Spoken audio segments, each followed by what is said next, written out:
Avengers. West Coast Avengers.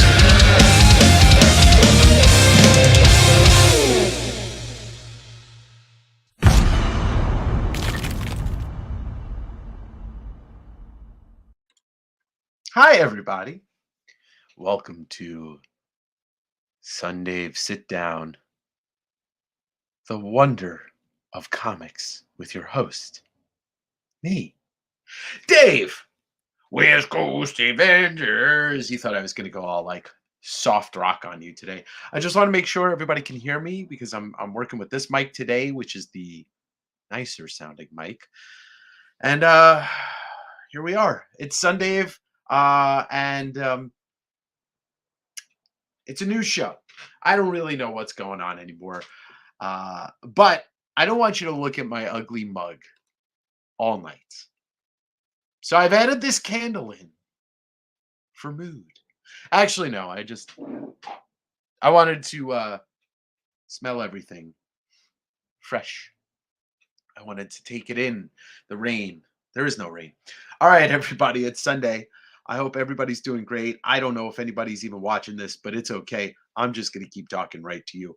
And this is the second episode of SunDave Sit Down with my guest, a blown out candle. Just kidding. Go put that over there. And I was going to go with a topic tonight, and I got a little stressed out trying to figure out what to do. I'm starting to line up some shows down the line with some guests. What up, Bob? What up, Spiders? And so tonight, I just thought we'd stare at a blank table. I'm just kidding. I'm just kidding. I got a stack of stuff. We'll talk. I would love to hear some people's thoughts about the things that I'm going to show off, and we could talk about comics. And I think it would be fun. And I will once be happy to let you know spoilers. A spoiler warning. I want to talk about She-Hulk because I absolutely love the finale. I watched it twice already. We could talk about Werewolf by Night, but I'll be happy to give spoiler warnings so that you can click off and not gonna just drop a spoiler like, oh, Batman showed up in She-Hulk. Anyway, and don't forget, smash the like button. You're already subscribed. That's the only way to comment. And watch my video from today. Actually, I'm going to do a little recap of that. I got to get this light right. Let's do that. And that. And that. There we go. We got some light on it. Anyway, I'm going to try and do some lighting. How's everybody doing, though? I got two people in the room, and we're going to talk. But these are, I just did a CGC grading. So I got some Marvel cards back, and I could show those off, but that's the gist of the episode that I dropped this morning. So that's not super important. But let's talk about the first thing that I wanted to talk about. Something I just finished reading for only the second time, but I've been diving a little bit deeper, or I've been diving into reading some DC. And I know that's like boo, hiss, boo, But we recently lost one of the greats, and that great is Tim Sale. And if you're not familiar with Tim Sale's work, geez, this ring light is not doing me any services. If you're not familiar with Tim Sale's work, Tim Sale, I will not even go out on a limb. I'm going to say this. Tim Sale, one of the greatest comic book artists in the last 30 years. I mean, his work is unmatched. And Sale was a frequent collaborator with Jeff Loeb. Jeff Loeb, great writer, went into TV, ended up doing a ton of TV work, but I still think his greatest work is in comics.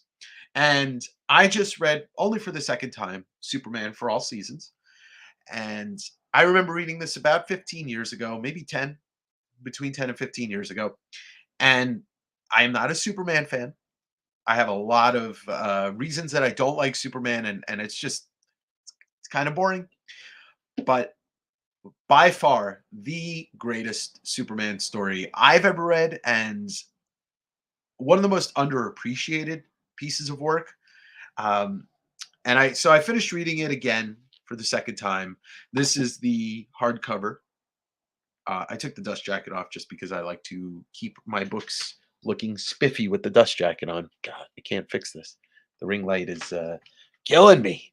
So let's do it here. Anywho, I don't know if any of you in here have ever read this, but it's a beautiful story. It's told in 4 chapters, 4 seasons, and I'm gonna flip through it and just talk about it a little bit. Spoiler warning: I've read it, so I can tell you how it ends. It's told through 4 different perspectives. So, first chapter is narrated and told by Jonathan Kent, Superman's pa and adopted father. And once again, Jeff Loeb's artwork almost I like to put him in if you took uh I'm nervous that I was making a funny joke. Now I think it's a backfire. What I must have missed that comment. Uh but Sale's artwork, and you can see he signs a lot of these pages because they're splash. He does a lot of work in splash paging, splash pages. I like to put Loeb. If you took Jeff Darrow and Mobius and kind of smushed them into one artist, that's what you're getting with Tim Sale. There's a lot going on in every panel, and there's a ton of detail, but also he puts so much emotion in the faces. And I know some people might have a problem with the way he draws Superman's face and faces in general, but his artwork's almost unparalleled. Um, some of the things, so I'm going to just show off the Long Halloween, but his collaborations with Jeff Loeb, most notably, are Long Halloween. Man, how about you give away a book each show with a quiz on whatever subject you're discussing? Maybe that will get buyers in here. I mean, you know what? I'm enjoying just talking. There's 3 people in here, 4 people in here. It's not. I think people will come eventually, but I said Spawn kills 2 books for the McFarlane signing. Those books are actually a lot of fun. Uh, I don't have them all, but I have 2 of them. Maybe there's only 2. Um, yeah, this tornado looks insane. Um, where was I? Okay, so Loeb and Sale, their collaborations are most notably Long Halloween, Batman, and then come after that is Dark Victory. Then you have Superman for All Seasons, and then you've got the color series from Marvel. So it's Spider-Man Blue, which is still to this day the only comic book that made me cry. Spider-Man Blue, Daredevil Yellow, Hulk Gray, and Captain America Red, White, and Blue, I believe. I never finished Captain America Red, White, and Blue because I think the book was delayed and I just kind of forgot about it. But so the story is told in 4 chapters, 4 seasons. First chapter narrated and told by Jonathan Pa Kent, and that is Spring, and it revolves around a lot about Superman Clark coming to terms with his powers, graduating, and moving to Metropolis, which I love getting into the debate. And I've had that debate very recently, several times, about Metropolis being Chicago versus people think it's New York. But the way I look at it is that Kansas is where he's from. He goes to the big city, which is Metropolis, and New York's a lot farther away from Kansas than the big city being Chicago. Plus, it also feels like Chicago. It's very blue collar. It's based around media, the Chicago Tribune, one of the biggest newspapers still, and it's still it's the last great American blue collar city. So, first chapter told by Jonathan. And I'm not a Superman fan. Very vocal about that. Summer is the second chapter, and look at just that opening 1-page splash. And so this is told by Lois. Yellow Beanie in the house. What's up, Beanie? I watched your last Sunday show last night while packing books. I loved it. I'm out right now. Just wanted to stop and say hi. Thank you, brother. And I will be doing to answer Spider's thing about the giveaway. I will be doing giveaways sporadically, but I don't want to make this like a, oh, watch and you might get something for free. Like, watch because you like comics. But me and Spiders had a private conversation about, having a show like this where I talk about comics and I want to have conversations with people. Um, versus my sales, which get 40, 50 people in there, Instagram sales, you could see people over 100.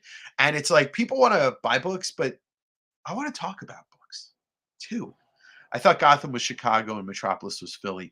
I've never heard that one. I've heard somebody make a play for saying Gotham is New York and Trenton, or no, Newark is Metropolis, or vice versa, which just doesn't make sense to me.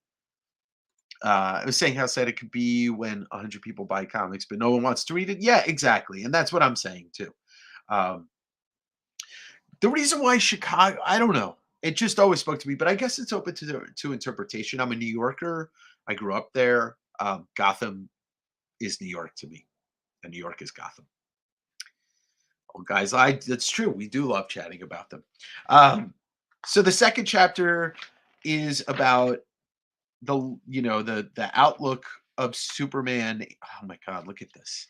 Uh, it's just his artwork, his paint, like he does paint some. The colorist of this book is Bjarne Hansen, who I'm not familiar with, but like I said, it's a beautiful book told from four different viewpoints, and it kind of paints Superman in four different lights. And it really does show that he's a symbol and what he represents. It's about his character as a person, how people see him, about hope. But mostly, when it comes to it, if you just buy this book for the artwork, which is what I wanted to talk about, and and Tim Sale, just, I mean, his stuff is beautiful. And you might also recognize, if you watched the show Heroes that used to be on NBC, which really only had 1.5 good seasons, all the artwork in that show is Tim Sale's artwork, because Jeff Loeb was the writer. And he's like, let me bring my homie along. So yes, we did lose Jeff Loeb this past year, but the mark that he left on comics, in my eyes, is indelible. It'll never not be interesting to me. I mean, Long Halloween, top 5 Batman stories of all time. And maybe Spiders has read it, maybe he hasn't, maybe you all have read it. It's long. And but it follows a truly great detective story. There was one really cool double page splash. So the third chapter is told by Lois, and then the fourth chapter is told from the viewpoint. Look at the emotion in Lex Luthor's face. I mean, he's angry. It's raining. Like, it's just so moody, and it's so beautiful. And then fourth chapter, Winter, told from the viewpoint of Lana Lang. It is so good. It is. It is. What's up? What's up, John? I like it when people focus on the detective. Yes, yes, and that's why Long Halloween is such a fantastic story. We'll look at that in just a sec. There was, I'm just trying to find it. So yeah, like I said, not an expensive book to track down. You might be able to find the single issues just as cheap as you'd find the hardcover. It is DC, it's Superman. Let's face it, it's not a lot of value in Superman in the last 30 years of comics. All the value in Superman comics are in the first 10 to 20 years. Yeah, this one. I love the way he draws cityscapes. And it is very Trump reminiscent. I mean, look, he was Lex Luthor. Just all those failed plans. His cityscapes are pretty amazing, and it is kind of rare for a Loeb Sale story to take place during the day. They do tend to take place at night. So that's Superman for All Seasons. Like I said, it was only the second time I read it, but the second time was almost as good as the first. And then I just wanted to show y'all some of the Long Halloween. If you've never read it, top 5, maybe even top 3 Batman stories of all time. It is Lex didn't email so much asking for Ah, it follows a killer through. So it is Gregory Wright's doing the colors on this, but this palette is a little bit muted because a lot of it, well, it's Gotham. It takes place at night. It's dark. It's dingy. That's Gotham. But this takes place over 12 months, or I believe it's 12 months. Yeah, it's 12 issues, 12 months. Each issue marked by a holiday, and um, yeah, it's just a lot of what you've seen in some of the more recent Batman movies takes pieces of Long Halloween. There's a lot of Falcone in here. Each one of his, look at his Joker. Nobody drew Joker like that. Toothy and just, well, another way of showing an insane person. He's always the best artists and writers that have depicted the Joker all seem different. You know, Alan Moore's Joker is completely different from Scott Snyder's Joker, which is completely different from Tim Sale and Jeff Loeb's Joker, which is, you know, completely different from Mark Hamill's Joker. It's the reason why, and I don't think that this is a really hot opinion. I think this is kind of when you think about it. The greatest fictional character in the last century is Batman. I mean, Sherlock Holmes is the only thing that comes really like in the same. You could go with some of Perot, Agatha Christie's detective Perot, I think it is. You could say that maybe he's one of the greatest characters of the last century, but you look at the output and the interpretations in all across media of Batman, and nobody comes close. Like I can't think of another fictional character that has this many iterations. And we're going on what 80 years of Batman now. 80 years. That longevity shows. Adam West's Batman is completely different than Christian Bale's Batman on a different level. So I could pour my heart out about Batman all day. My favorite comic book character since I was a kid, and I'm not primarily a DC reader, but there's just something about it. And Tim Sale's depiction of Batman in this Long Halloween, Dark Victory, and there's a one-shot special. I can't remember the name of it, but this is a must-read for any comic book fan. I don't care if you're not a fan of Batman, if you're not a fan of DC, if you're not a fan of superhero books, and you're more into indies. Like this is one of the prime Batman stories. And sound off in the comments if you've read it and what you think, or if you've never read it, or some counterpoints to what I'm saying. I'm here to have a discussion. This is a community. And a couple of things. We've been live for 18 minutes. This Wednesday, I will not be live with my comic book auction and claim sale as I am prepping for Grit City Con, which is Tacoma's local convention. That is this Saturday. This Wednesday, I'll be live on Whatnot, slinging Marvel cards. So some of these slabs that I showed in my video today will be up for sale. I think they're pretty cool. And look, I've got a love-hate relationship with CGC. Mostly a hate relationship, but I do have a love for cards. They've always been in my life. And I thought I'd take a shot and grade some of these. And it was kind of a fun thing. So I'll be selling some of these on Wednesday on Whatnot. Not going to tell you to go buy on Whatnot, but if it's something you do normally, then come visit, say hi. I'll be back next Wednesday with a live comic sale and auction. And further, every Sunday we'll continue with these live shows as well as my regular videos. And I have some guests lined up. So please stay tuned, because the more this grows, the more I will be able to get some interesting guests. And I will say it's a surprise. I'm not ready to announce it yet, but the person that's going to be appearing What's up, Professor? Where's Goose Card Vengers? The guest that's appearing Halloween weekend is going to be he is an established comic book artist and writer and creator. So that'll be fun. Okay, so let's go with another recent, to use the lingo the kids say, another recent banger I read, which is not a recent comic book, but this is fan-fucking-tastic. First off, Punisher. Fob. Not yet, but I'm working on it.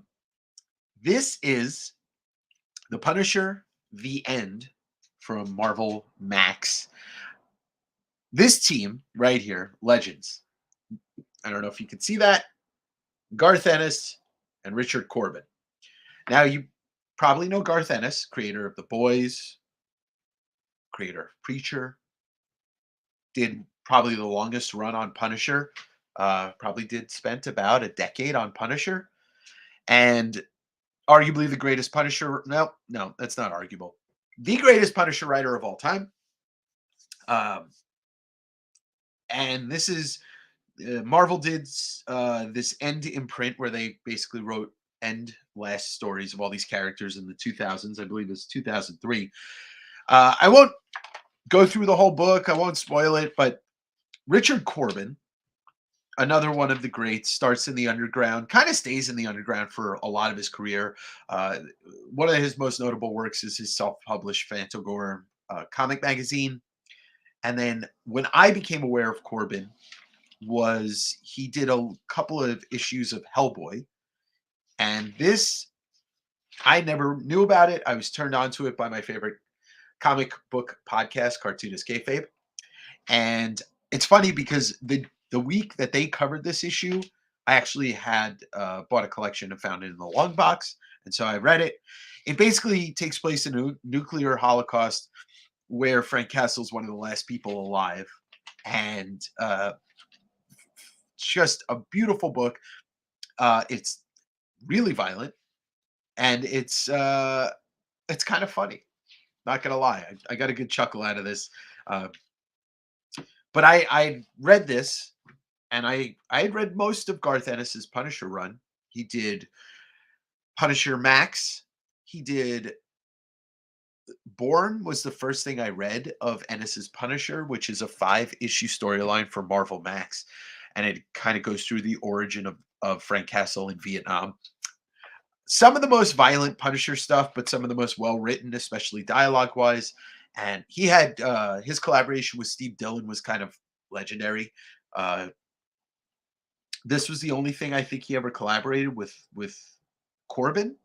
But if you're looking for some fun Corbin stuff to track down, you could track down those Hellboy issues. Fantagor is kind of expensive if you could find it in reprints. I just read around the same time period, Corbin did 2 issues of Swamp Thing. Story's not great, but he didn't write it. The art's great. And Corbin's just somebody, he passed away. I want to say he passed away during the pandemic or thereabouts, maybe 2019. But Punisher goes on to find the last bunker of the assholes behind kind of the nuclear holocaust. And, well, he's the Punisher. I think you could figure out what happens. So that was something I read very recently. Came out June of 2004. Not an expensive book to track down. You probably find it in your dollar bin section. But I don't know if anybody in here has ever read it or what your thoughts on Punisher are, whether it's Punisher books or Punisher. I'm not a big fan of how it's been co-opted by certain people in this country. Let me just fix this. But that's aside, that's besides the point. People are going to co-opt whatever they're going to co-opt, and they're going to ruin it. But the comic books are not going to change.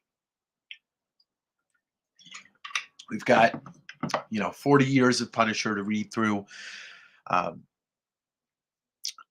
liked the Thomas Jane movie a lot.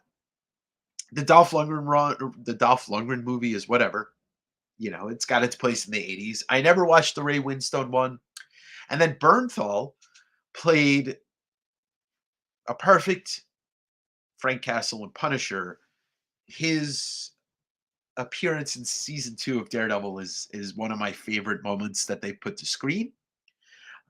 But the Punisher series was boring. I'm not sure how how you managed to take such a great character, great actor, and kind of write a terrible. It's not terrible. It was just boring. A boring Netflix series, and that's just my opinion. I don't know if that's something that you're all want to talk about. But that's just my thoughts. I love the Daredevil Netflix show, and that's that. So, those were just a couple books that I read recently that you might not know. Let's do. Oh, one of my favorite books that. Oh, yeah, yeah. Well, this is a reader copy, and I'm going to do that with it. Um, One of my favorite books of all time that came out, and I was not able to read it as a kid because it was expensive when it came out, was the two-part prequel to Infinity Gauntlet, which is Thanos Quest. Now, this is a reprint that came out in 2000. I recently picked it up from a friend just as a reader copy. When Thanos Quest came out, I didn't read it because I just think it was low print run, and it became a wall book almost instantaneously. The original two pieces or two parts of this are prestige format, kind of thick boys, and they were so popular and probably so low print run, they went into second printings fairly quick. And so I didn't own them as a kid. I picked them up in 2014, actually, when I moved from New York to Seattle. I drove cross country, and I can't remember the name of the comic store in Milwaukee, but I bought them in Milwaukee. So I've read it a couple times, but I recently picked this up. It's probably like a $10 collected, square bound, but you know, regular comic.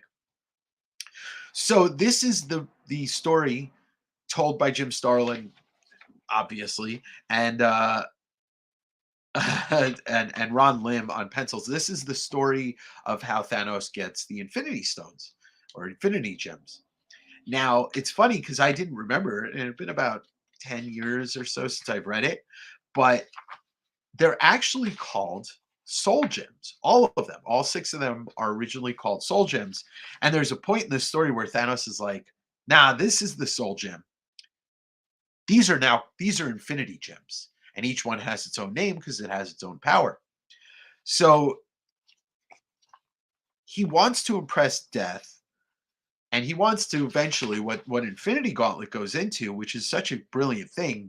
And I kind of understand why they didn't adapt Infinity Gauntlet the way it was, is he was in love with Death. He was courting Death. And Infinity Gauntlet truly is a love story. And it's just masked in a in a superhero thing because it's a power grab and they all want to stop him and he just wants to impress Death. But Jim Starlin and Ron Lim work so well as a team together on this book.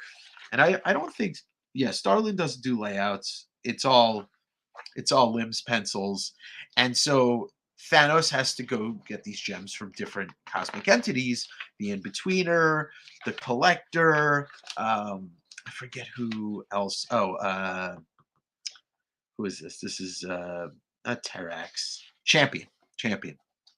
So the elders are the ones that hold the Infinity Gems originally, and he basically he tricks a couple of them. He beats the crap out of Champion and destroys them, and so once again, everybody knows Infinity Gauntlet, but a lot of people don't know about Thanos Quest, and it gives just a little bit more depth to the Infinity Gauntlet story because you find out that he didn't just have all the gems; he had to get them all. So I guess in theory, the Marvel movie Endgame, Avengers Endgame, kind of takes this plot outline and just kind of turns it around because they have to travel through time and space to get the gems to snap back and everybody into existence. But once again, just a a beautiful book, a fun read. If you're a big Thanos fan, like I am, it'll interest you even more. If you're a big Jim Starlin fan and Ron Lim fan, boom, you've got more reasons. But obviously, we know that he gets all the gems, so it's not a spoiler. It's how he gets them. The collector. Look at Jesus. Just look at this. Ron Lim. Ron Lim gets a lot of flack. I feel like he does, not for me, but I feel like he got a lot of flack because he was very much, like Jim Starlin's, not replacement, but he was very Jim Starlinish. But Lim was really hungry and just arting his ass off when he did these books. Because look how trippy this is. Anywho, it's just, I would love to see an artist's edition like the McFarlane one we did last week. I would love to see an artist's edition of this. And who knows where the original art is. I met Ron Lim once, but I asked him about original art, but I don't think I asked him specifically about this. So yeah, track this down. You can find this collected edition. You could get the original issues. You could do what you want. Or you could just not read this and skip this completely. But you'd be regretting it. I promise. All right. Let's pause for a hi. Does anybody have any questions for me? Feel free. I'm going to be showing off a couple more books. I'm going to be showing off. Actually, we'll probably do this after that. That's a sketchbook. I have not a ton of sketches in there, but I think you'd like, I'd like to maybe show you some original art that you'd never seen before. And then I picked up some big books this weekend, and I'll show those off too. Probably go for a little over an hour. I don't know. Maybe nobody's in here listening to me. By the way, how does it sound? And how does it look? Can you see this as clear as I can? Because I know you can't. Does the camera need to be a little bit closer? Is anybody listening? Hello, hello. Is there anybody in there? All right, let's do this. So, new book. All good. Okay. One of the newer books to come out that everybody's kind of talking about for Spooky Month is Image Comics revitalizing, well, of course I'm still ugly. I can't be as pretty as you, my Aussie. This is Creepshow, revitalized, reinvigorated, brought to the public once again. They did a show that was run by Joe Hill. I think it was show run by Joe Hill. I only saw the first episode, but I really dug it. But this is Creepshow, the comic from Image Comics and Skybound. 2 stories right in here. Oh, thank you, Josh. Thank you. New book, so I probably won't flip through too much of this because I don't want to spoil it. Whereas, like, I have no problem flipping through a book that's 30 years old. So, 2 stories, one written by Chris Burnham, one written by Paul Dini and Stephen Langford. Creepshow, I guess they don't credit it, but Creepshow created by Stephen King and George Romero and Bernie Wrightson. They all kind of have a little bit.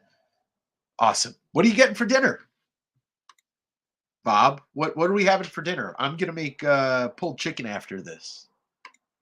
It's true. We're being a bit heavy. Yeah, what are you having for dinner, Bob? So Creepshow, awesome. I enjoyed this first issue. 2 different horror stories that go kind of pretty gnarly. This one's about kids that go trick-or-treating and, well, they piss off a ghost. Round table, lazy. I'm assuming that's pizza. So yeah, this is a fun one. And then the second story is about this monster that looks suspiciously like the character Twig. I haven't read Twig, but I've seen the covers. And this is about a monster that eats kids. And so it was fun. Looking forward to the second issue and to see who writes the second issue. Let's see, we've got, does it tell us? Oh, nope, it doesn't. Oh, David Lapham and Maria Lapham and Steve Fox and Erica Henderson. So actually, there's 3 stories in here. What am I saying? Or is this a preview? I think this is a preview of another book. No, there's 3 stories in here. And I don't think I read that 3rd story. Whoops. So what I'm showing you this for is because it's Halloween season. It's spooky season, as the kids say. How about this one? The OG right here. Stephen King's Creepshow, which is fantastic movie. It's funny because I saw Creepshow 2 before I saw the first one. And famously, a George Romero film written by Stephen King. Stephen King's in one of the 3 of them. But what's so famous about the graphic novel is that it's all Bernie Wrightson art. Bernie Wrightson, one of my favorite artists of all time. If you don't know him, you need to. Because if they call Stephen King the master of horror movies, then Bernie Wrightson, and the master of horror in novels, then Bernie Wrightson's the master of horror in comics. And so it goes through the 3 stories. The house, which is Father's Day, where they're well, I won't ruin it because you should see the movie if you haven't seen it. But it's fantastic. It's spooky as hell, and it has to do with well, zombies, ghosts, and Bernie Wrightson's. I mean, I can't speak high enough about his art and the impact he had on comics and the impact. There you go. No one does flesh hanging off skeletons like Wrightson. Yep.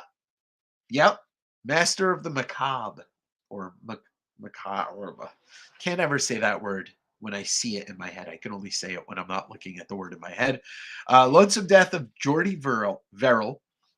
This is the piece of the movie that stars Stephen King, where the meteor hits or some type of outer space comet hits, and it turns him into vegetation. And very much Swamp Thing-ish here. And it's a shorter one, but it does star Stephen King, so a favorite for that. The Crate. This is the one where the thing is hiding in the lab, and God, this one was the least memorable. Clearly, it was the least memorable, but still fun nonetheless. Funny because this is a reference right here. My guess, it's a crate that comes from Arctic Expedition, and this is a reference to The Thing because it's addressed to Julia Carpenter. What's up, Dave? Mr. Snicked It. We're going through. Just picked out some books to show off and talk about tonight. We're into Creepshow, the original graphic novel based off the film, with art by the legendary Bernie Wrightson. So, a little reference to John Carpenter's The Thing right here on the crate, but I really don't remember how this story plays out in the movie.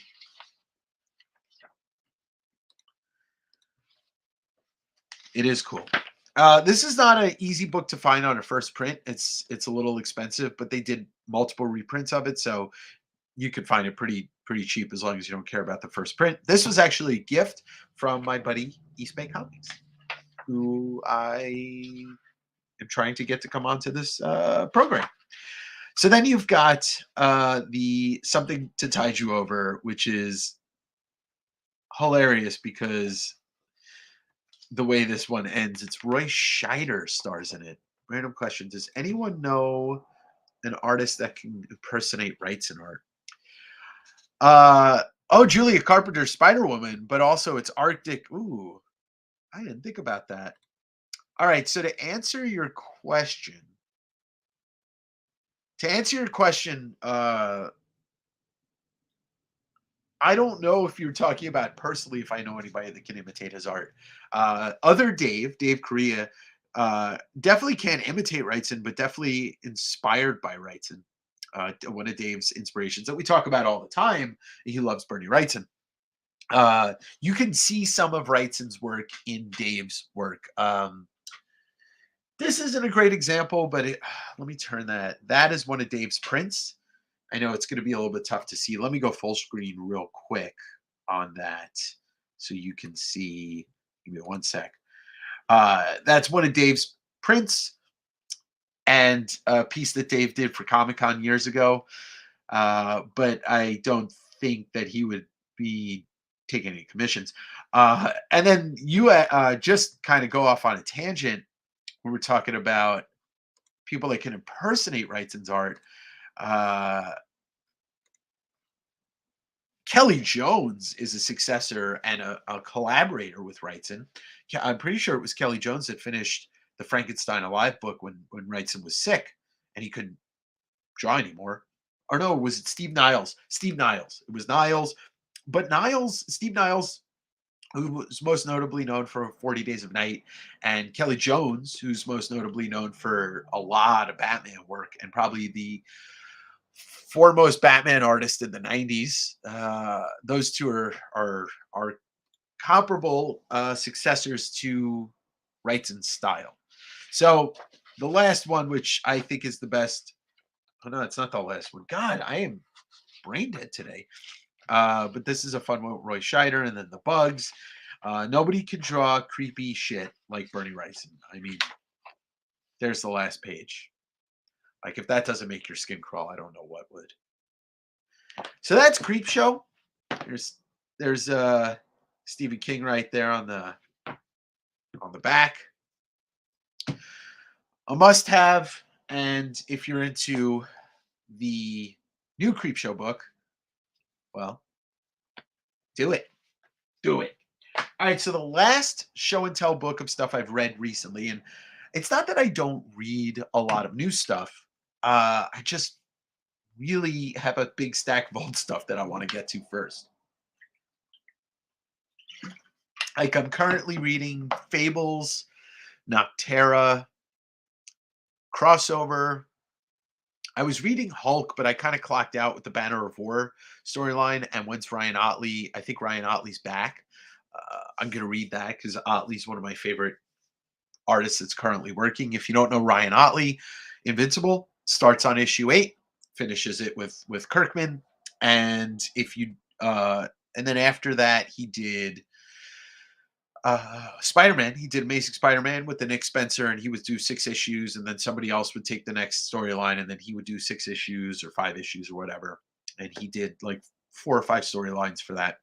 But speaking of Spider-Man, and going back to Garth Ennis, which I should have paired this up, was the 1000, which also comes from the Marvel Knights era with Tangled Web, which was it's kind of like an imprint of Spider-Man where they told kind of weird stories about Spider-Man that wouldn't be in continuity.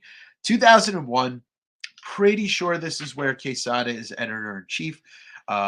Okay, so Axel Alonso's editor, and then Quesada is chief or editor-in-chief. This, to me, now this is just a personal statement, but the last time that Marvel was truly creative and exploratory and fun was this era, the Axel Alonso and Joe Quesada era. I mean, the two of them are responsible for the Marvel Max imprint, which is where Garth Ennis was to shine. And I think Alonso was still involved. Let me just double check. I know it was Quesada, but let me double check on my words that it was Alonso and Quesada. Yeah. So you got Joey Q as chief and Axel Alonso as editor. This is truly the last great era of Marvel. I might even have to do an evening sit down all on that, and we just go through all the cool, crazy stuff.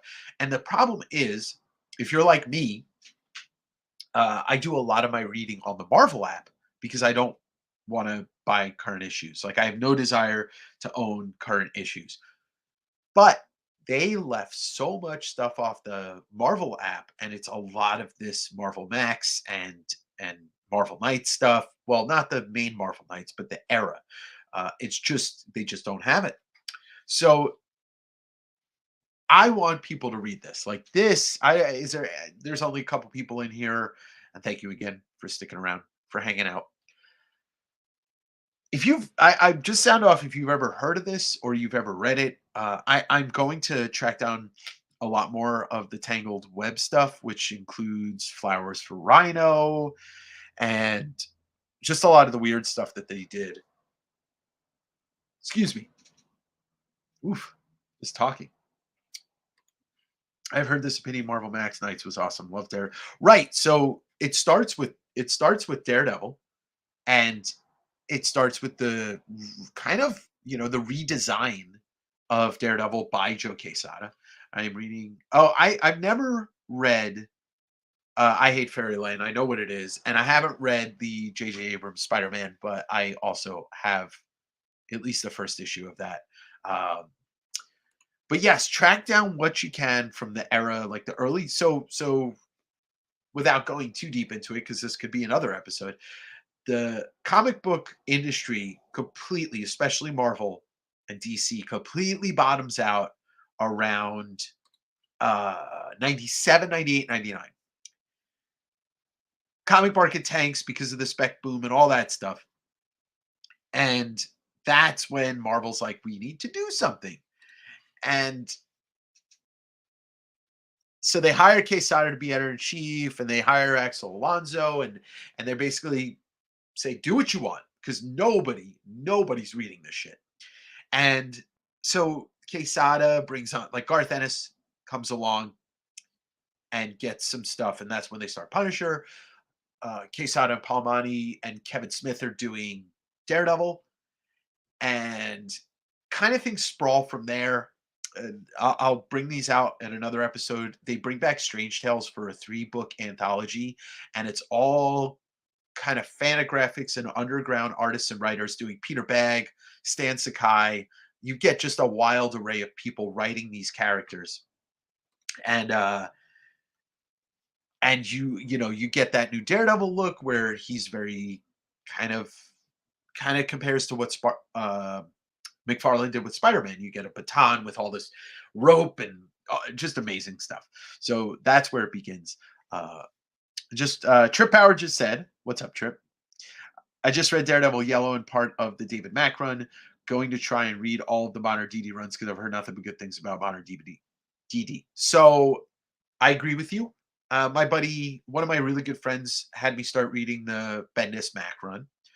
And I really enjoyed it. I just kind of lost track of reading it, but I read like the first 15 issues or something. And everybody talks about the Brubaker run being amazing. And the Charles Soule run, I don't know much about. And then you come to the Zdarsky run, the Chip Zdarsky run, and fantastic. Zdarsky kind of rehashes a little bit of what Bendis and Maleev were doing, kind of just a little bit in the plot, but completely different after a couple issues. Daredevil Volume 2, number 26, all the way to the end. So there you go. Bendis and Maleev. Fantastic. Yeah, Alex Maleev is a fantastic artist. Mac is mostly the covers on a lot of it. But slow down. You need to breathe deep before. Yeah, Bendis. I mean, and that's the thing. So you get this era, and like out of this era comes Ennis, comes Mark Miller, and comes Bendis. And between Miller and I know everybody calls him Millar, but he's Scottish. It's Miller. Ennis, Miller, and Bendis, you get the best stuff Marvel's put out 30, 40 years. Bendis does Ultimate Spider-Man and Daredevil. Miller does Civil War. He does Old Man Logan. He does The Ultimates, which is basically everything that the MCU kind of does originally comes from Mark Miller. And I could go on and on about Miller and Bendis and Ennis, but this specifically, the 1000, which is about the closest thing to a horror story Spider-Man that you're going to see.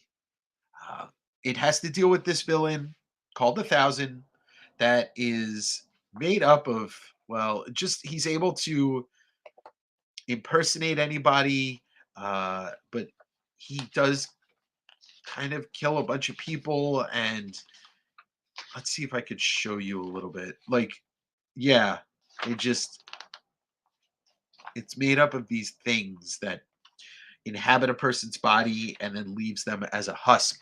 It is horrific by it's horror by the word horrific. John McCrae does the art, which the art's actually pretty interesting.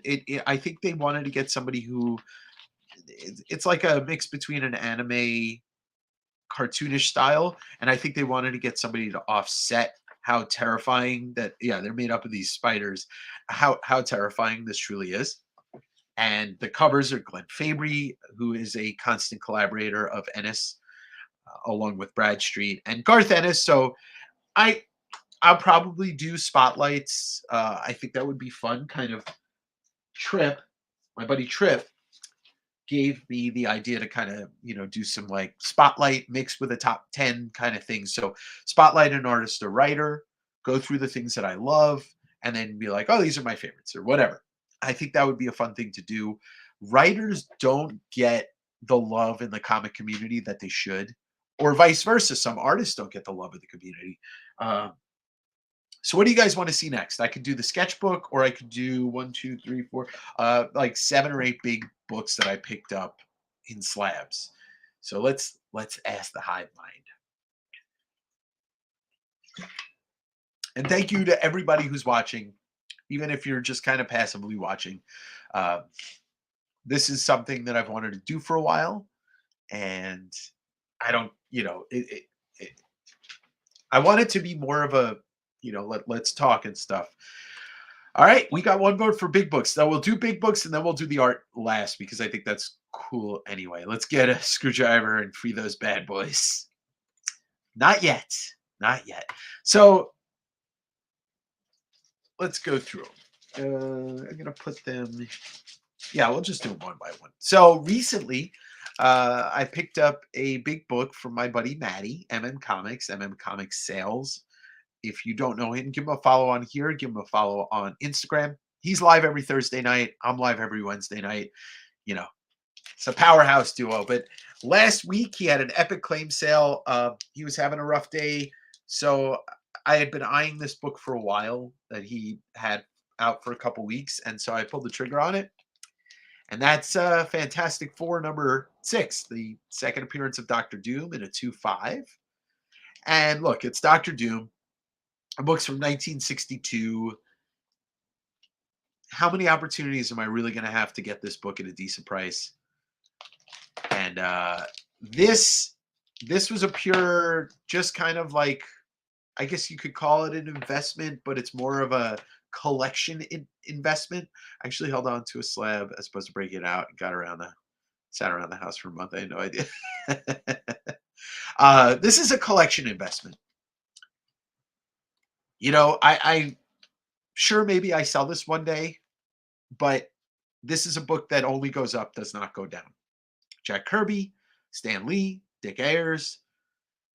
I mean, Doctor Doom is definitely voguing. He's walking like an Egyptian right there, like the Bengals song. And then you've got a first Marvel villain team up, and it's the second appearance of Silver Age Submariner. So like a triple key. And I've never seen this book before in person, so I now own it. So there's book one. Let's do this. So I have a longest time any book has been in this house for is 10 minutes. That's really funny. I don't crack a lot of slabs. As a seller, it makes sense for me to have some as quote unquote ammo. And as a collector, I believe that certain books like that in a lower grade, they need to be preserved. And as far as I can tell, this is the current best way to preserve them. And it's also the way to, thank you, Robert. CGC just, yeah, exactly. And as a, and also this is my job as a comic seller, so I have to be able to have some books that, if I need to liquidate and get some cash, like I got that. Lower grade golden. Need a slab. Exactly. Actually, I've also got a higher grade golden that I'm glad isn't a slab. So let's go with I picked up 4 slabs from a lady that lives locally to me. She used to own a comic shop. She sold me a couple of things recently, and then she dropped a couple of slabs on me at the same time. And she's like, "Hey, do you want all these?" And first of that batch of 4 is a NYX number 3, the first appearance of Laura Kinney, who is X-23. Now, the common misconception about this book is that it's titled Nyx. Now, let's just pull that apart real quick. It takes place in New York. She's a mutant. She's part of the Weapon X program. NYX, New York X. So I just recently sold a raw copy of this at one of my claim sales. This one was slabbed in 2018. This might be a candidate for what they call CPR, crack press, and resubmit. I don't know. I could see one tiny color breaking tick. I could see how this got a 9.6. But the interesting thing, and I've kind of been wondering, some of the books that were in this era, which was 2004, if you're familiar with that era, one second. And a case in point is the first appearance of Echo. The way that this paper was, and this is a kind of like the de-evolution, the de-evolution of the Marvel paper. It's shitty, and it's gotten worse over the last couple years, but it leaves kind of like this line on the spine that's just about a quarter of it, like maybe a centimeter off the spine. And if you're familiar with your Daredevil First Echo, it's the same thing. And this one has it, but I don't think that knocks the grade. So anyway, it's just a little thing I've noticed. I learn a lot about comics every day because we're talking about an industry, a collectible, reading, whatever media, a piece of art. It's been around for 100 years plus. And there's stuff to learn about this every day. And I love learning about comics via other people, other programs, reading them, collecting them, and also buying collections. So I don't know what I'm going to do with this yet. This is going to be for sale, but I'm not sure if I'm going to resubmit it or sell it and let somebody else take the chance on it. All right. Next up from that same lady comes this book, Avengers number 11. Not really much I need to say to tell you what this book means historically, and I don't mean just by like key appearances or anything, by like the fact that it's the 11th Avengers book. It is the first time that the Avengers meet Spider-Man, even though Spider-Man is, I think, apparently a robot in here, or he's a replicant. Early Kang appearance. Some people cite this as the second appearance of Kang, because the second appearance would be Immortus, but I think this is Kang. Look, I can tell you I don't know enough about Kang. I only know about as much to fill a thimble, but Avengers is not something I ever read when I was younger. So a lot of it's kind of, it's not by osmosis that I've gotten this. It is a Kirby cover, a classic cover, a beautiful cover. Chick Stone and Kirby, Stan Lee story. It's in a 7.0. It's a beautiful book. It's a beautiful grade. This is probably this is actually not probably. This is the second time I've owned this book. Check out the back ad. Give me just one evening and I'll teach you to hypnotize easily. That's wild. That's the shit they were selling in the 60s. 1964 to be exact. December 1964. So that's Avengers 11 in the CGC 7.0. Cream to off-white pages. Beautiful copy. So now we're going to look at the third book she sold me. And we'll go with, it's the highest of the highest grade, but not too bad. Doctor Strange number 169 in a 9.0. The first solo Doctor Strange book. And well, there you go. Hey, there he is. My friend Manu, the 9.9 newsstand. Had the honor of having him as my first guest on this Sunday show. So we're just going over. I bought some big slabs this weekend from a lady that's local to me. And we've got Doctor Strange 169, the first solo book of Doctor Strange. So Strange Tales ends with 168, and we begin with Doctor Strange. Also, the origin of Doctor Strange retold, Dan Atkins cover, Roy Thomas story, which is wild because, Roy Thomas was working back then in 1968. And this is an older slab. I believe I dated this one back to 2015 or 2012. Definitely looks like it could be improved with a crack press and resubmit. A little work on it. Either way, it's a 9.0. How often do you see books from 1968 in a 9.0? The answer is not often. So, and like I said, the woman who sold these to me used to own a store that closed down before the pandemic, just slightly before it. And I met her. She listed some stuff on OfferUp, I believe, and I bought a bunch of books from her. And then it was like, oh, I have these too. And my wallet, my bank account is really going to hurt when she dips into her vault and starts telling me what she has in there. She did tell me she has an X-Men 1. She did tell me she has a Hulk 181. She also told me she had an Amazing Spider-Man 50, and she thinks it's graded like a 9496, which is the first appearance of Kingpin. I can't afford that shit. All right, the last slab that she sold me.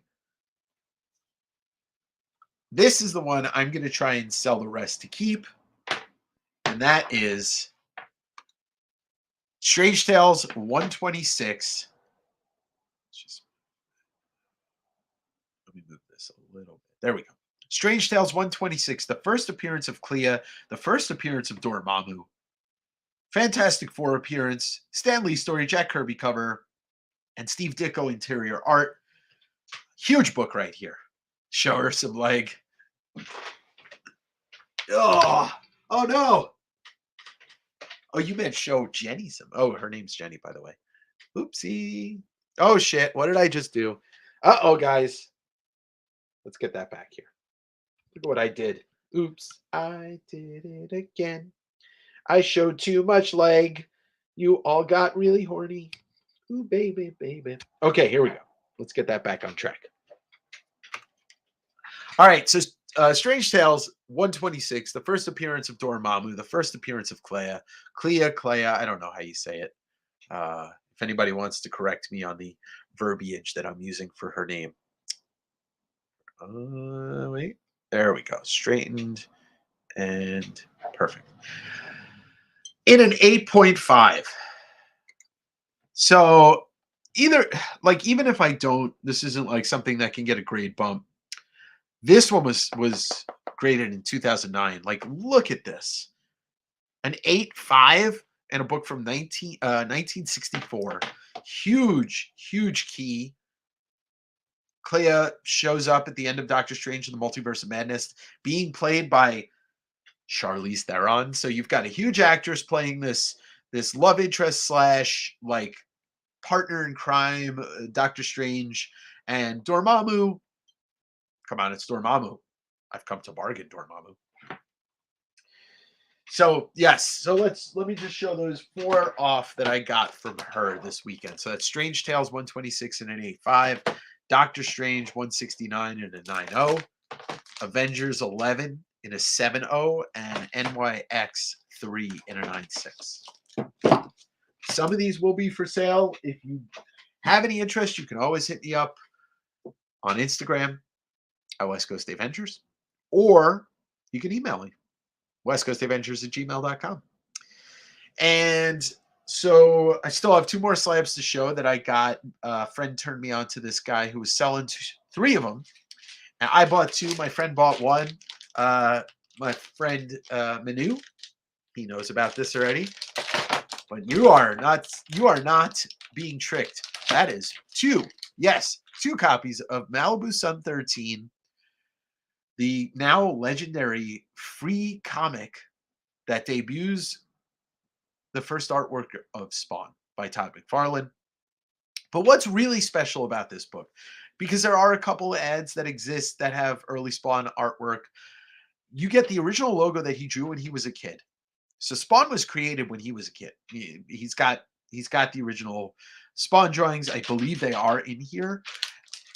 But you also get that one too, which is fantastic. And this logo, like, I don't care. I love this logo so much. And early artwork, the first appearance of Spawn, if you want to call it. But I guess what's cool about this too, and I still don't think that this should be as highly valued as it is, but I get why it is. And it's because, like, this is not a comic book. This is a preview. This is just like, hey, this is what's coming out. And you can even see on the front, it says new product information and licensing opportunities. So this kind of predates a lot of Image stuff. This I believe this is published before Image publishes its first book. So it's rare for that. It's rare because people didn't save them. It's still funny to me that these pop up everywhere though, because like there are people that save them. I know that even sometimes you would find these bagged aboard with another comic, like a Malibu comic. I've seen it myself where somebody buys a Rune #1 and then puts this in the back because they got it at the comic store that same day. And so I get it.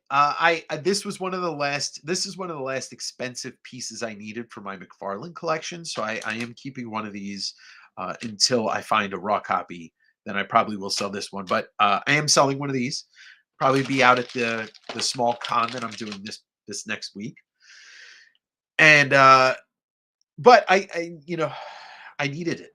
I needed it for a completist collection. And if you're not aware, if I haven't mentioned this enough, and if you are just watching maybe for the first time, Tom McFarlane, the reason why I love comics, the reason why I love art, the reason why I collect comics, I am trying to collect every piece of published art that has ever existed of his. So, I don't care about tons of, how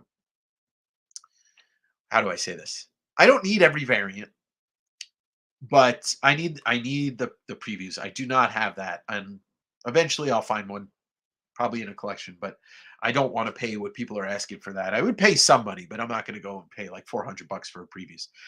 But I am trying to collect every bit of published art of his, whether it's in a magazine, whether it's a comics journal. But it's got to be something unique. It can't just be like if there's like 4 different images of this on 4 different magazines. I don't need all 4. I just need one.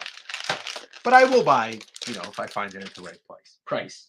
So anyway, that was the graded books that I got this week. Some really cool, amazing big books. And then that's that. But we're not done. We're not done.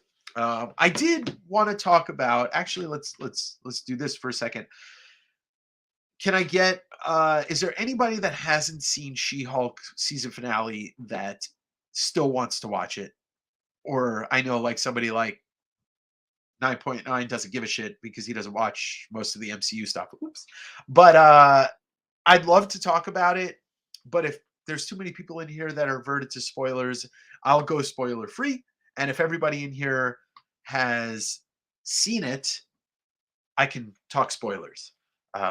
I will say this. I've watched every She-Hulk episode twice, and I absolutely loved the show. Unabashedly, thought it thought it was the entire essence of what I love about comic books was in that show. It was pure fun. I don't really care about, like, you want to comment about the special effects and how she looked. Like, go make your own fucking show. Like, go work for ILM, learn how to do that. Go work with a budget. Like, it's the same as if you say, "Oh, I didn't really like that art, but the story was amazing." Like you read a comic book and maybe the art doesn't gel with you, but like it's still a story. And I don't know. It doesn't bother me because I get lost in it. Question if okay. I'm single dad. In other words, money is tight. I collected when I was younger. Last year I got back in, but I spend way too much now and it's tough. It's tough to resell. So advice. Okay, so I will eventually do a full episode about this because I talked to somebody else suggested to me. I'll get back to She-Hulk, but somebody else suggested to me that I do one about collecting, not about what to collect, but how to collect. And I understand money's tight, right? Like generally, unless you're, some uber rich person, 2022 money is tight. And we're talking about comics, so it's not a necessary thing. But if you're collecting to read, it depends on how you're collecting, right? If you're collecting to read, go trades. Just buy trades, buy hardcovers, read collected editions. There is absolutely no difference. Like when it comes to modern books, there is absolutely no difference in single issues and collected editions. You are going to save money that way. If you live by half price books, you can go get half price trades there. If you live by any place that sells used books, you're going to save money that way.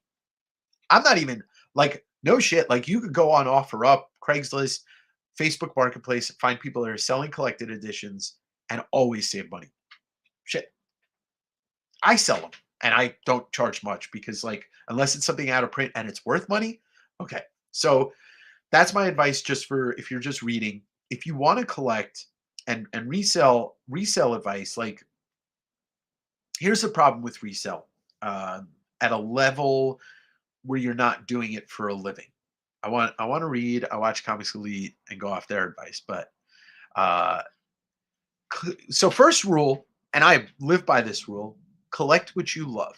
So, I could pan the camera and just show you like, nope, that's the wrong way.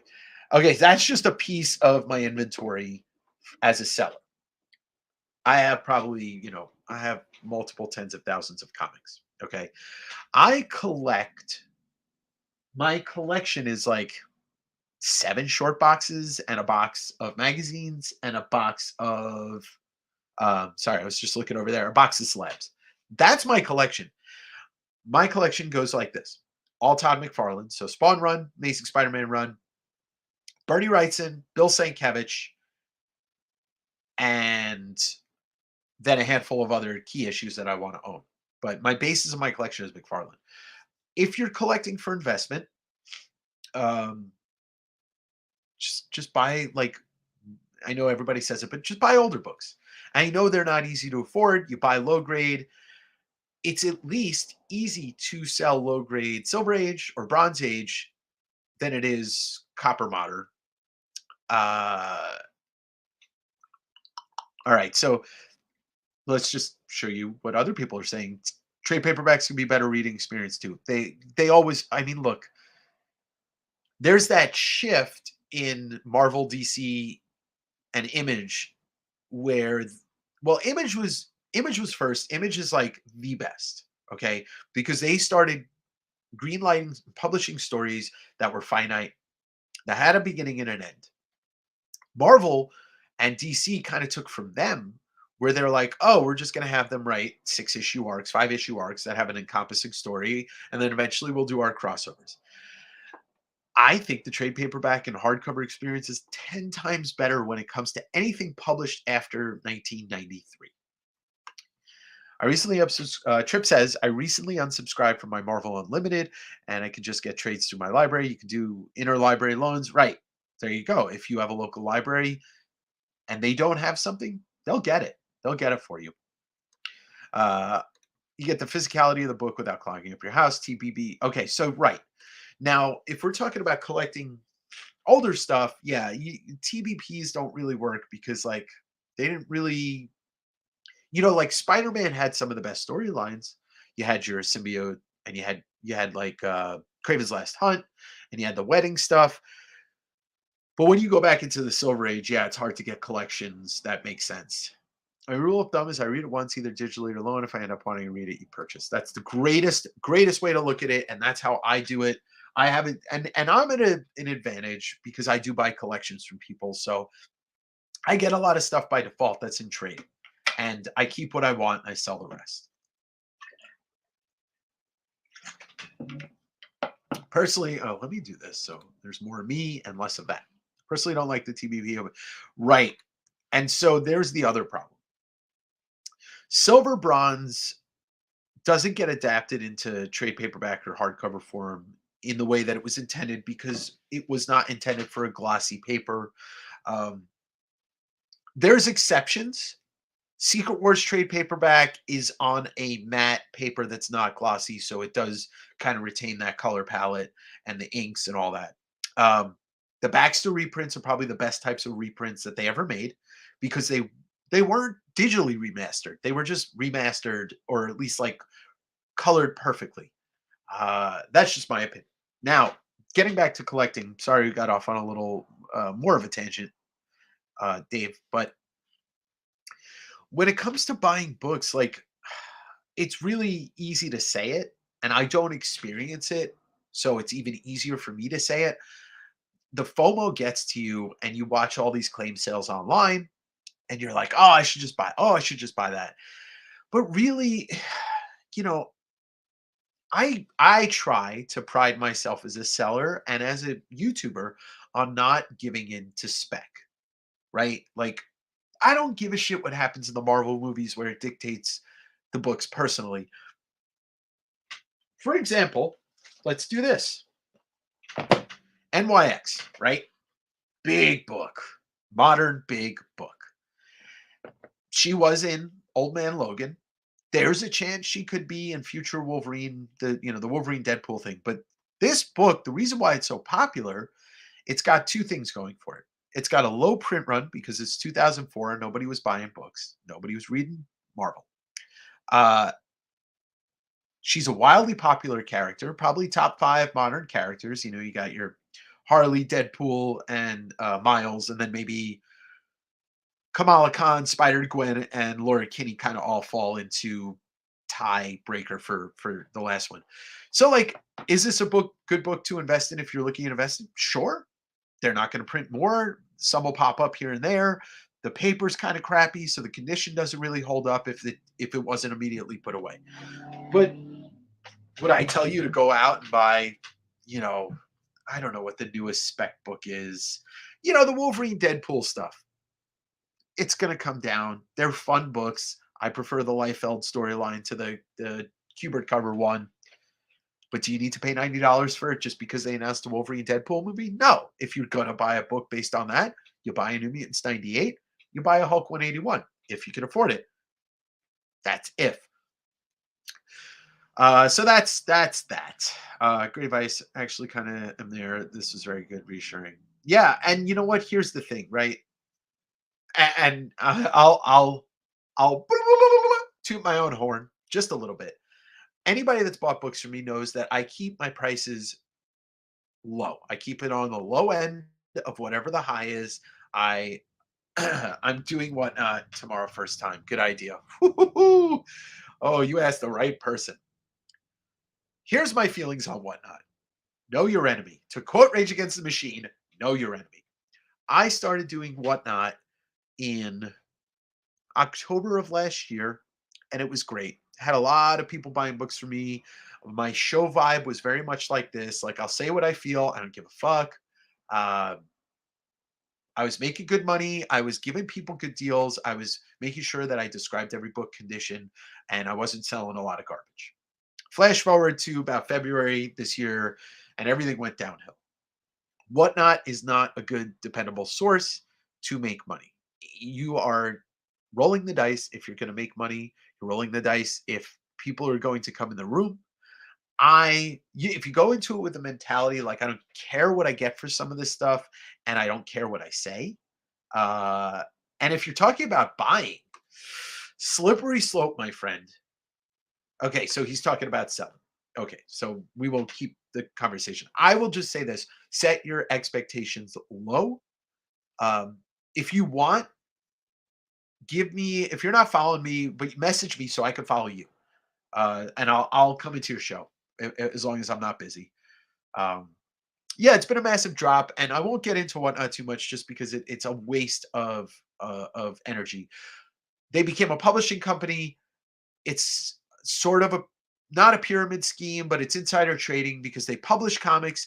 They make exclusives that are manufactured scarcity. They sell these exclusives to other sellers that they promote, and then they make more money when those sellers sell. So, not a good business model. I really, really, really hope that eBay like makes a widespread live selling app and just destroys whatnot. And look, here's the thing. eBay, you want to say what you want about it. I've been doing it since 1999. 22-year eBay veteran or whatever, 23-year eBay veteran. If they start doing a live selling app, my 5,000 feedback rating is going to go a long way for me. Anyway, that's all I have to say about whatnot. And keep the questions coming. Anybody that's got any questions. There's 15 people in the room now, so I'm not going to give away any spoilers on She-Hulk just in case somebody hasn't seen it. But here's my feelings. Like the last episode was utter chaos, and I was totally there for it. It had the spirit of Marvel Comics in it to a T. Remember, Marvel has a long history of putting comedy in their comics from there we go. There we go. Robert, there you go.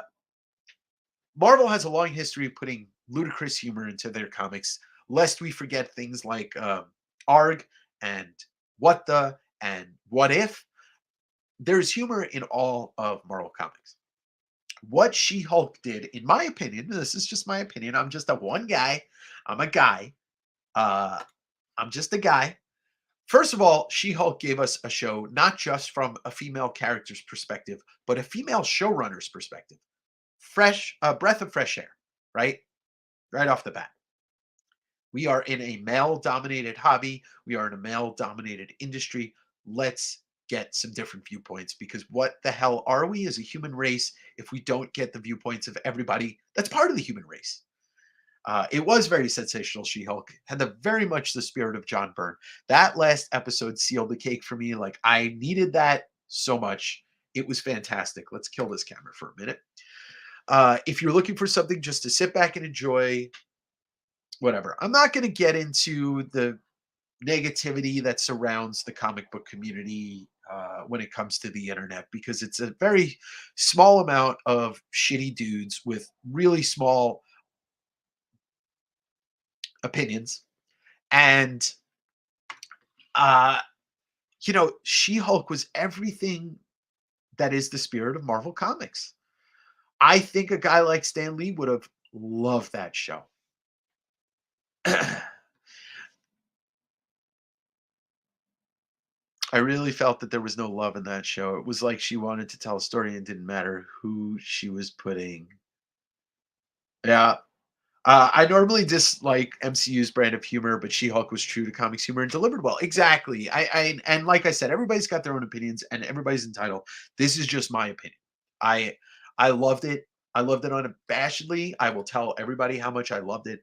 Um, she was great. Tatiana was great. Tim Roth was great as Abomination. Uh, you get Daredevil in there, and we've got a new. We've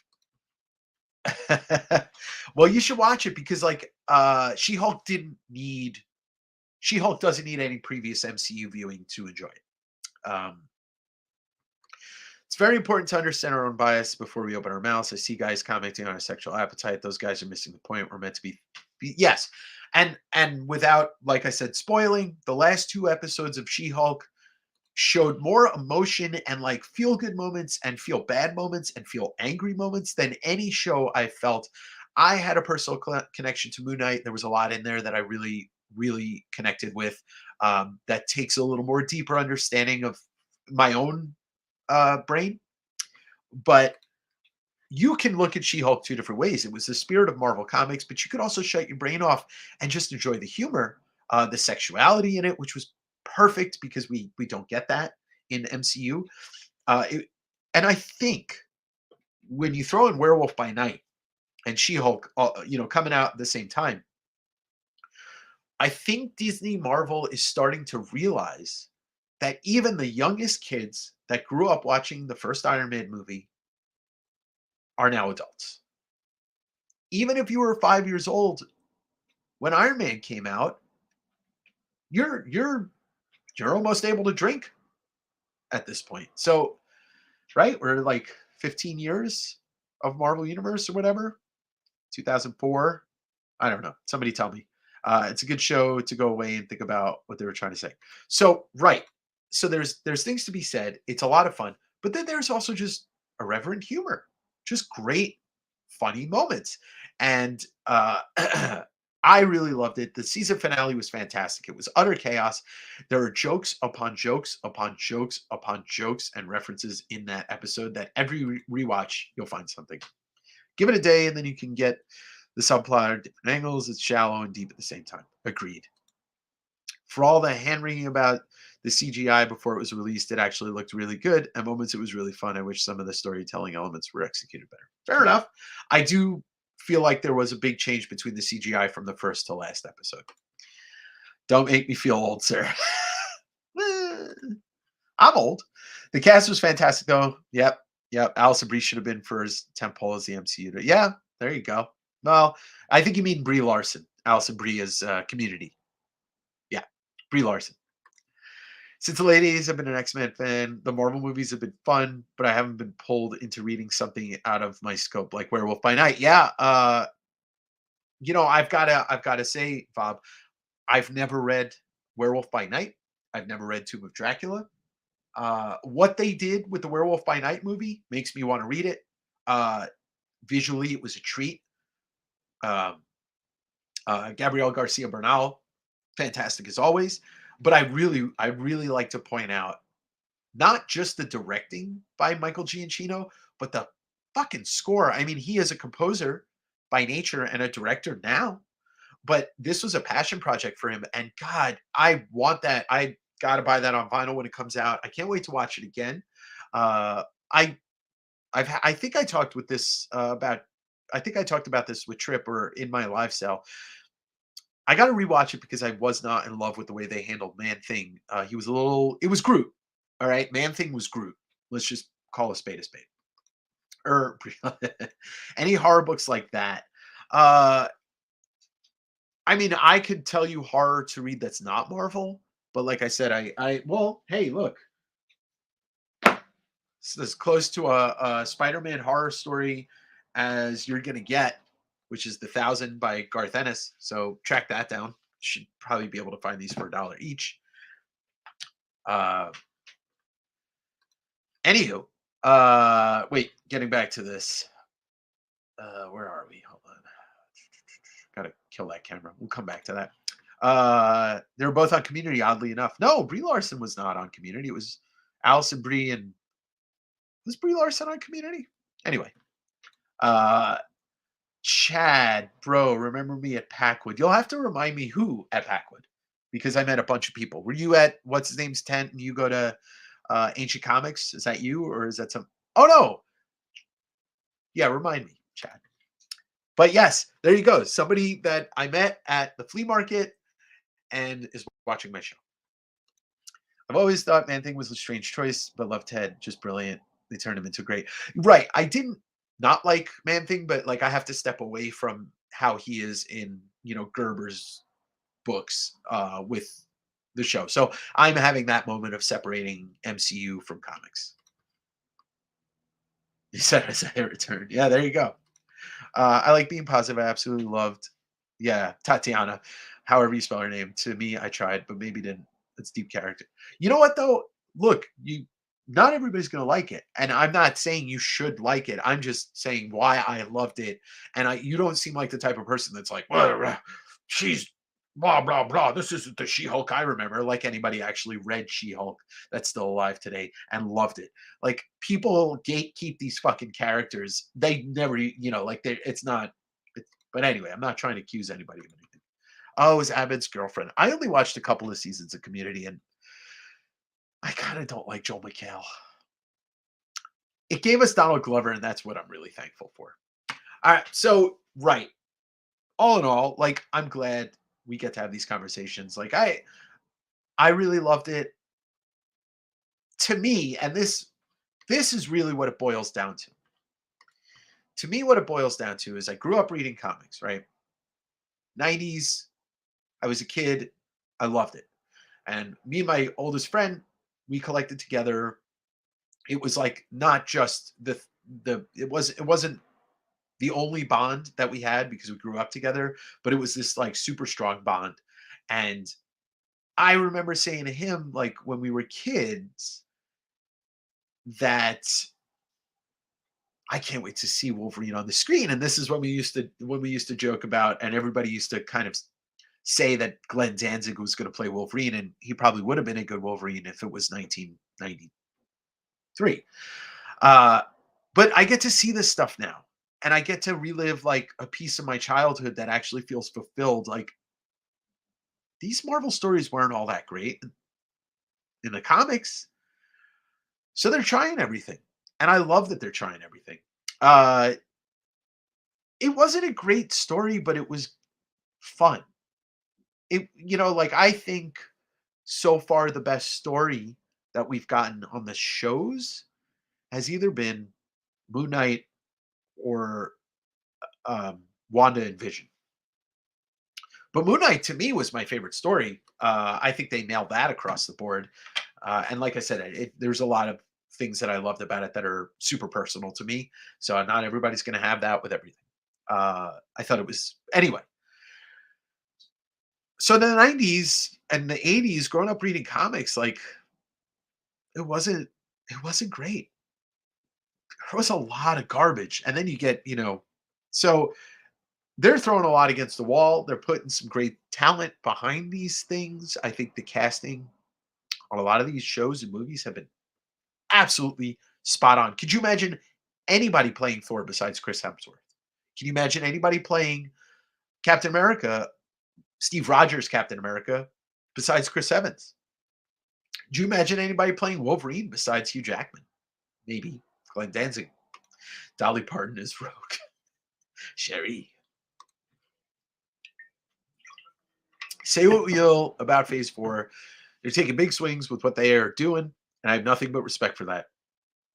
Amen to that. Phase 4, people, well, and that's the thing. Like, there's the school of thought of a lot of people who are just like, this not going anywhere. Yes, it is. It's introducing characters in the way that Marvel Comics introduces characters, with stories. And it's giving us characters that, like, this is the indie band phase of the MCU. You got Moon Knight, you got Man Thing, you got Werewolf by Night, you got She-Hulk, you got Miss Marvel. Anyway, WandaVision was fantastic. I agree. Very creative, very different, reflective of a lot of stuff that they've done in the comics. And what else are they supposed to reflect than the source material? Werewolf got me more excited about the MCU than I've been in a decade. I get it. It's something different, and different works. And even if it doesn't work, different still works in the way that it's different. So anyway, anybody else have any questions? I'm going to go probably close it up real soon. Go like another 10 minutes. I just want to show you guys this sketchbook of some of the original sketches that I've gotten commissioned. And then I'll just give my closing statement and call it a night. I appreciate every single one of you that's in here. I appreciate every single one of you that's been here and stopped by. Where's Howard? Are we talking about Howard the Duck? Because we'll get it.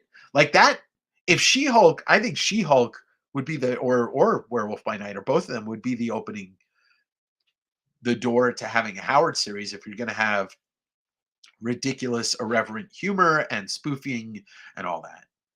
Yeah, Josh, it was great. I'll probably watch it again this week. I have a lot of work cut out for me with the con prep, so it'll be nice to just have stuff on the background that I don't need to pay attention to. Anyway, let's give you a little look into. I've been getting commissions here and there for the last 10 years. There's a couple of funny ones in here. And there's some great stuff in here. Phase 4 is kind of like Phase 1 where they're right. And like not everything about Phase 1 was fantastic, but it was still like it left an impression because you'd get Thor and Iron Man. I guess Hulk's considered Phase 1 Avengers, like all this stuff that we never had before. So, and that's the thing. Look, I'm not going to sit here and dissect toxic fandom and armchair warriors and all that stuff and people who just sit there and comment where they don't really have anything to say. I'm just thankful that I get to live in a time where I get Marvel movies, I get to see the stuff on screen, I get new Star Wars stuff, and it's just getting better and better. I get stuff like Invincible and The Boys and Sandman. Holy shit, we'll talk about that another time because Sandman, the best adaptation yet. The Boys and Invincible probably right below it for me. Imagine if, imagine if Howard the Duck was sitting at the campsite. Oh, that would have been great with a cigar. Yeah, that would have been funny. Imagine a 45-minute special to bring Blade into the team. Then more. Guys, it's Morbid time. Morbius was a sad affair, but whatever. We don't have to go into that. Positivity is the name of the game. We don't have to harp on shitty movies that Sony made. All right, so let's take a look inside my sketchbook. You guys might recognize this character, probably would recognize that signature. George Perez. So I worked a con doing a charity auction with the Hero Initiative back in 2010, and George Perez was the person who their guest artist was, along with my friend Joe Benitez. He wasn't my friend at the time, but me and Joe became good friends after the fact. I've known Joe now for 12 years. But George was a sweetheart, was completely a sweetheart. And he was basically, I think you think everyone's taking it too serious, and not all movies will be like She-Hulk. I think we got super silly Thor, and it would have been. I don't know. I think that's two different schools of thought. They're comic books. They shouldn't all be serious. Spider-Man wasn't serious until they did a serious movie. But Spider-Man's always had a sense of humor. Batman's like the only one that's not really a sense of humor is not applicable because he's a neurodivergent psychopath. But even Moon Knight had its humor. So yeah, I don't want comic book movies that are all ultra serious unless the source material truly is ultra serious. Anyway, worked this charity with George Perez, the Hero Initiative, which is a great charity to donate to. And I had the opportunity to get him to do a sketch. So I love weird, fringy characters. And I asked him to do Fing Fang Foom. And at that point, we had been sitting next to each other for the better part of 2 days. And he said, Dave, I don't know how to, I don't remember Fing Fang Foom. You got to go out and get the Avengers versus, I think it was Avengers Justice League books so I could be reminded of how to draw them. And sure enough, I walked around the show floor and I found it. Well, we lost George Perez this year after a battle with cancer. One of the all-time greats and one of the nicest people I've ever had the chance to work with and just be around. And he took his time to talk to everybody. And that's just the person he was, a fighter till the end. And he will be remembered for generations. He's been involved in so many books and so many characters that he'll be somebody that we're talking about for years. So rest in peace to George, but an honor to have him as my first page of my sketchbook. Next up, well, we'll just do this one because it's funny. And I already told you, Joe Benitez, creator of Lady Mechanica, Top Cow, came up with Michael Turner, worked on Wraithborn, G.I. Joe, a host of books. He did a sketch of me as a Jewish superhero. I am Jewish and I am a superhero. So that there is some Jewish humor in this book, and it is not just in this sketch. But that is me by the hand of Joe Benitez. Next up is, okay, so some of you know I'm a big music fan. I talk about music a lot. Not so much when it comes to comics, but I had the chance. I've seen Gorillaz, which is the Damon Albarn, Jamie Hewlett band that started in 2000. I had the chance to meet Jamie Hewlett before a Gorillaz show in New York in like probably around 2011 or 2012 or something. And he was nice enough to take the time to sketch Noodle from Gorillaz in my sketchbook, which is not something you see every day. And I'm really fortunate to have not only had a good conversation with him, but it's really nice for him to do that. So that's pretty cool. If you don't know Jamie Hewlett, besides co-creating the Gorillas with Damon Albarn, Tank Girl is his creation. A British artist that was working in the 80s, and he's also done he's also done some covers for Shade the Changing Man and some DC Vertigo stuff. And yeah, so that was really cool to get him to do that sketch. Next up, probably around that same year, because it was New York Comic Con was that weekend that I saw Gorillas. I had the chance to meet Eric Larson. He was at, I think it was the Image table. It was just talking to one person. Somebody was showing him their portfolio, and so I just waited till they were done talking, and I asked Larson if he would do a quick sketch of Venom, and sure enough, he did. My second favorite Venom artist, Todd being the first, but it was really nice of him. I mean, he's Eric Larson, right? He doesn't need to charge for anything. Guy's got one of the longest running independent comic books ever in Savage Dragon. I'm sure he still makes tons of residual for Amazing Spider-Man. Plus, he's a co-founder of Image, so he's not the type of guy. Yeah, it's true. That's true. I'm not happy. I'm feeling bad. I've got sunshine. Anyway, Eric Larson, Venom, super nice, and just a quick head sketch. I would love to own a piece of his original art, but he kept a lot of that, and the stuff that's out there is kind of expensive. Next up, we've got a name that maybe some of you aren't really familiar with. She's a illustrator that does a lot of poster work. She's released a couple of photo books. Uh, Tara McPherson. She used to own the Cotton Candy Gallery in Brooklyn. Somebody I got to know her and her husband. And the reason actually I know Dave Correa and Alex Pardee was through Tara's gallery, the Cotton Candy Machine. Mattis said, just read Teen Titans for the first time. I'm 18. Made me appreciate Perez a lot more than just the guy that did the art in Infinity Gauntlet. Yeah, shameful for me to say that I've never read Teen Titans, although I have looked at every single cover that he ever did, because I recently, like 6 months ago, got a whole collection of it and sold it to somebody that was really looking for it. Teen Titans is really where he left his beginning mark. Co-creating was a Deadshot and Nightwing, uh, and then the difference between the two different runs with the painted covers and the more comic book style covers are beautiful. And it's just one of the things that he left his mark on. Then just the guy who illustrated Infinity Gauntlet. Also had a big run on Avengers, which includes the first appearance of Taskmaster and some other characters. So you could pick anything from his career and be amazed by it because it's such a long career. So Tara just did this little sketch for me, which brings me to the only time I've ever asked Dave, who is number two, my co-Dave Venger, West Coast Avengers, it's not just me. And Dave, this is the first time I ever hung out with Dave and met Dave. I just asked him to do a sketch, which he is not something that he does. It's just not what he likes to do. And I convinced him to do it.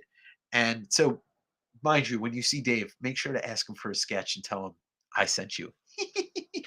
uh 2011, he had a gallery showing with Alex Pardee, and I just asked him to do that, and we've been friends for 11 years. This one.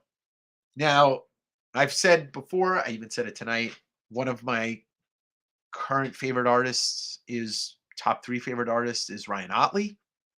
And you may know Ryan Otley from his 120 book run or whatever, 130 book run on Invincible, co-creating most of the characters along with Kirkman. He comes in issue 8, so like Dinosaurus is his character, and any of those later guys. What am I doing here? I gotta stop being so flying off the rails with my hands there. Uh, anyway, I met Ryan at Emerald City Comic Con. I actually did some stuff with Ryan. I've seen him at a couple cons, got some stuff signed. I used to work for We won't talk about the name of that comic book charity, but it's not the Hero Initiative. And I got him to do this commission, and I was gonna get an Invincible character, but me, I like just the weird fringe shit. And so he did Grizzly Shark for me. And if you've never read Grizzly Shark, track it down. It's 3 books. It's a story about a shark in the woods and a grizzly bear. It's wild, it's violent, it's bloody, and it's funny. Mattis is asking about Perez. So Perez did Avengers. Maybe Spiders could help me with the issue run, but it's in like the 220, 250 range, like somewhere around there. I'm not sure how long it is, but the he co-created Taskmaster. And I believe he was still doing the books when Scott Lang becomes Ant-Man.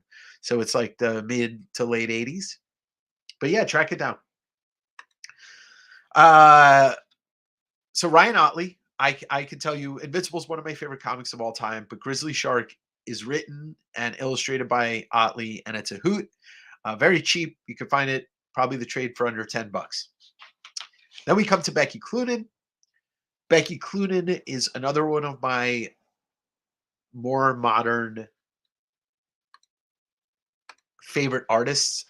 Some of her work, most notably, I think her 2 biggest bodies of work are the Gerard Way written Fabulous Life of the Killjoys, based on the 3rd My Chemical Romance album. Becky does the art for that. She's an illustrator who's done a lot of print work. She's done a lot of concert poster work. She's done a run with Punisher that started with Steve Dillon, but when Dillon passed away, they finished it out with another artist. I can't remember who it was. Currently, she did Gotham Academy. She did some Conan stuff. I forget what she's working on currently. It's something in DC, but she is one of my favorite illustrators and artists. And so there you go. So George Perez starts after Buscema in 141 and goes until 200 something minus a burn run of 10 issues. So there you go. So I was wrong a little bit, but I was right a little bit. So I just asked Cloonan. I asked Becky to do something creepy because she does a lot of great ominous horror stuff. And she just came up with this. That was in 2017. I think that's my last one. Yeah. And this is for future art commissions and whatnot. So I hope you enjoyed that. And I hope you enjoyed today's show, going a little bit under 2 hours. I appreciate everybody who has been hanging out. Oh, that's right. Yeah, there is that Scarlet Witch cover, which is disgusting and great. So I showed off some books today.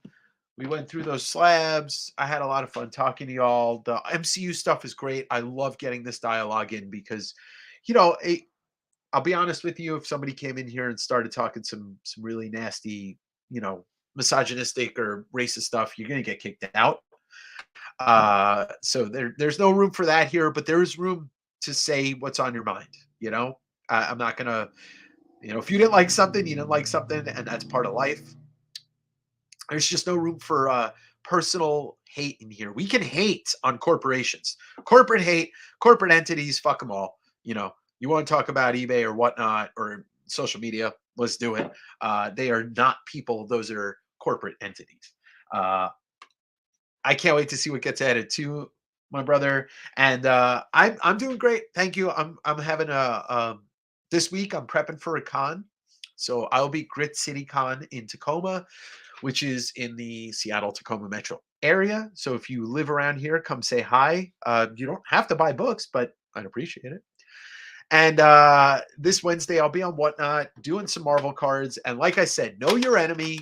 The good thing for me about Whatnot is that I can just end a sale whenever I want. I can be like, hey guys, this isn't working. Have a good night. And I'll be returning next Sunday, trying to put together a guest. I have a guest lined up for the 30th, which we'll talk about soon. And then next Wednesday, I'll be back, my regularly scheduled West Coast Wednesday claim sale and auction where you can buy some of the books that I'm showing off. And please hit the like button. Recommend the video to a friend. I just trying to grow my channel so I can just do this more often. And I'm always happy to take suggestions, or if you want to talk about something and I have something even remotely intelligent to say, I'm happy to do so.